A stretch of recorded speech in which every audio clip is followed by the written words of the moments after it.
प्रकृति र कानुन त एउटै हुँदैन हो कि नि केटा हो अहिले त्यो 12 वर्ष केटालाई सोध्नुपर्छ सबै जानेछ त्यसले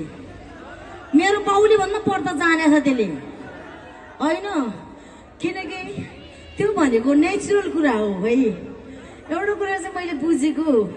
सबै कुराहरु सिक्नुपर्छ के तपाईं ठुलो भएर जस्तै खाना पकाउन सिक्नुपर्छ अनि त्यसपछि हरियो रङमा चाहिँ रातो रङ मिसाउँदा के हुन्छ त्यो पनि सिक्नुपर्छ क ख ग घ ङ पनि सिक्नुपर्छ एबीसीडी सिक्नुपर्छ हो त्यो पिङ कसरी जोइन गर्ने भन्ने सिक्नुपर्छ गुबारा कसरी फुलाउने सम्म सिक्नुपर्छ तर एउटै कुरा जुन नसिकेर पनि जानिन्छ माया टुक्ने हो कि केटा हो त्यति कुरा हो कि फेरि कसरी सिका पनि छैन कसरी देखा पनि छैन जानेछ आफैले त्यो भनेको चाहिँ सो प्रकृति भन्ने कुरा चाहिँ एकदम अद्भुत छ तर एट द सेम टाइम हामीले कानुन चाहिँ मान्नुपर्छ केटा हो किनकि